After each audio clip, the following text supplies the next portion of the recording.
witwa nde wowe uduha kwambara tukaberwa? Witwa nde? abaza Imana ngo mbwira witwa nde.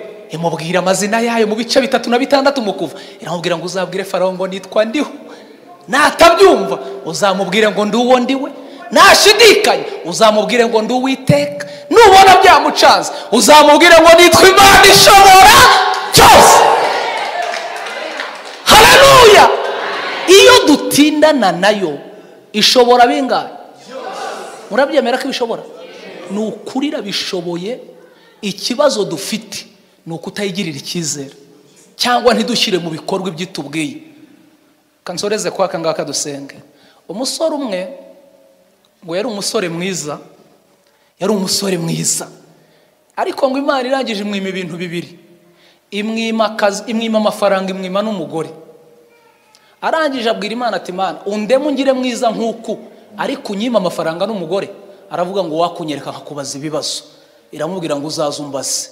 Ngo agiye mu nzira kubaza Imana ibyo bibazo, ngo ahura n'umukobwa mwiza ariko wabuze umugabo.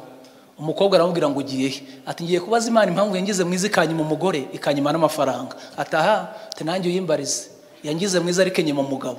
Ati nawe ndumva duhuje ikibazo ndayikubariza. Ageze hirya ngo asanga igiti giteye hejuru y'amazi ariko cyumye. Kiramubaza ngo ugiye he? Ati ngiye kubaza Imana impamvu yanyimye amafaranga ikangira mwiza ikanyima n'umugore. Ati uyimbarize impamvu yansize hejuru y'amazi nkaba ndatoshye kandi ibiti biri hejuru y'amazi byose bitoha. Ati ndayikubariza.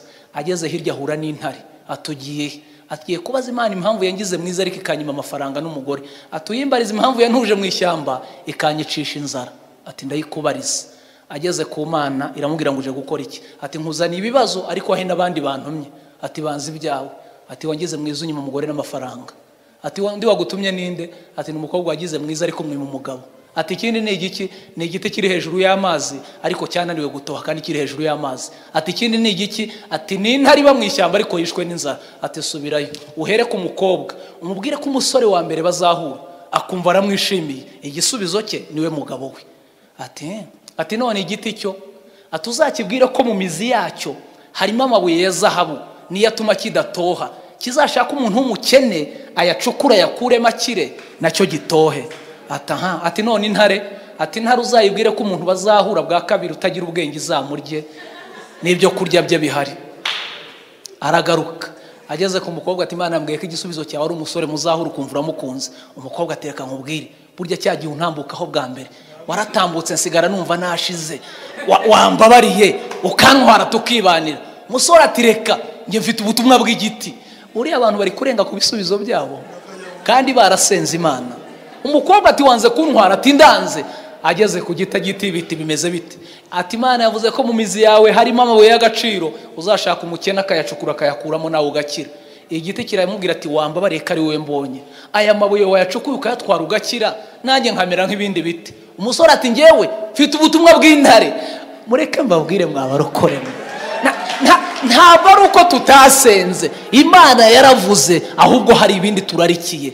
Ariruka ajya kureba intare, agere ku ntare. Intare tuje gukora iki? Ati Imana yakubwiye ngo iki? Ati yambwiye ko umuntu uzabona utagira ubwenge uzamurya. Intare ati reka nkubwire, ubushize warancitse ariko nkurikije uko nkubona ndabona nta bwenge ugira. Ubu urabona wancika. Intare iramufatira murya. Ubu Imana hari uko itaregiriye umuntu. Mumaze igihe kingana iki musenga, aho mwasengeye ntiduhura n'ibisubizo byacu ariko tukabicaho. Mukanya ugatangira turi kwitotoma, ngewe Imana yarandama, ngewe yoza kuba n'umupagani. Buriya ntago ikibazo ari uko utari umupagani, ikibazo nuko utumvisha ibyo Imana yavuze.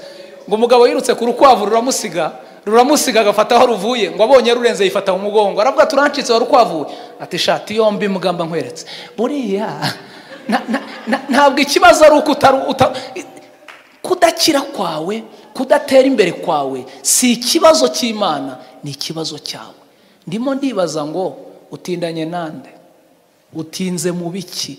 Kuki ibintu bigutinyuka byaragutinyaga?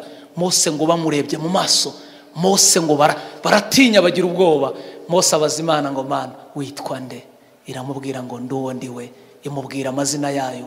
Iramubwira ngo uzagenda ubwire Farawo ko wabonanye nanjye. Mose abwira Imana ngo nyongera kandi kamwe nibura bibe 4.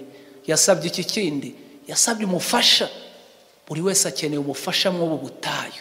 Hari ibyo udashoboye abandi bashoboye, ibyo rero udashoboye abandi bashoboye. Shaka abafite ibyo bakurusha kugira ngo utere intambwe. Niba nahanura sinabwiriza, niba nabwiriza sinaririmba, impano zose zirafashanya. Abantu batindanye n'Imana rero bagira uko bameze bitandukanye n'abandi, ariko twasomye ijambo rivuga ngo uko ari nta jambo Imana ivuga ngo rigire rite rihere. Ndagira umunyemerere, amasaha yagiye, dufate umwanya dusenga. Umwanya nk'uyu nguyu baba bateguye hajya abonekamo umwanya uhagije wo gusenga Imana. Ndumva nifuza ko dufatikanya tukabwira Imana ngo Mana, twiriwe imbere yawe, ariko dukeneye kongera kumenya neza urinde witwa nde kutubesheje mu buzima. Nimuvuge ngo amen. Haleluya. Ariko hari abantu bumva baryohewe no kumenya Imana. Kumenya Imana biraryoshye. Iyo ugize umugisha wo gutindana nayo uba wumva biryoshye. Ikibazo dufite nuko abantu basubiye inyuma. Abantu bagenda basubira inyuma. Abantu basigaye bakizwa amasaha makeya. Sinzi ikibibatera gukizwa amasaha makeya. Icyampangaye amasengesho musengeye ahangaha aducume tuzongere duhure, ntawe urasubira inyuma. Tuyavamo abantu bakagwa. Sinzi ibintu bibamara ubwoba. Nibiki byabamaza ubwoba bituma abantu bakora ibyaha? Buriya dufite umwanzi uduhiga Satani. Iyo dusubiye inyuma akadufata, araduconshomera.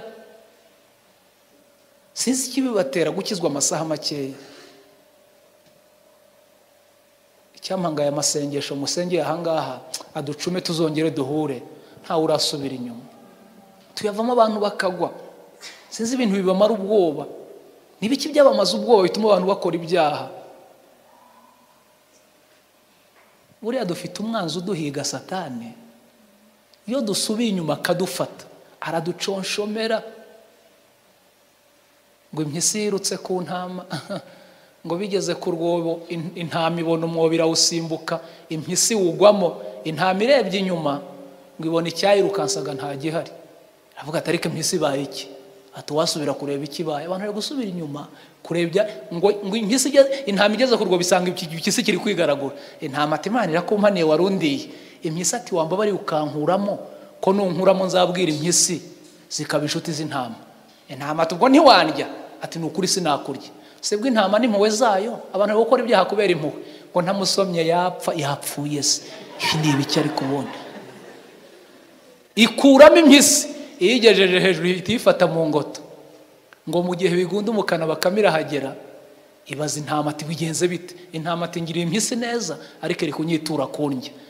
Bakamata ariko wamyisuye nawe nta mpugira, reka uri nta mungira uko bigenze bite? Ati nari nshonje nari kukirukankaho gisimbuka umwobo ngugwamo, igarutse nkuramo, none mbure kuyirya. Bakamata ariko nyereka uburyo waguye mu mwobo. Impyisi irasimbuka isubiramo. Bakamibwira intama ati ngaho genda, nugaruka ibizakubaho ntuzambaze. Ubu ndagira ngo mbabwire ko ibintu birimo birica abarokore no kugenda basubira inyuma kandi barigeze kumenya Imana. Basenze, bene data batangiye basenze, ariko nanjye numva nifuza ko munyemerera tugahagura tukabwira Imana ngo Mana dukeneye imbaraga zo gutindana nawe. Nimuhaguruke dusenge.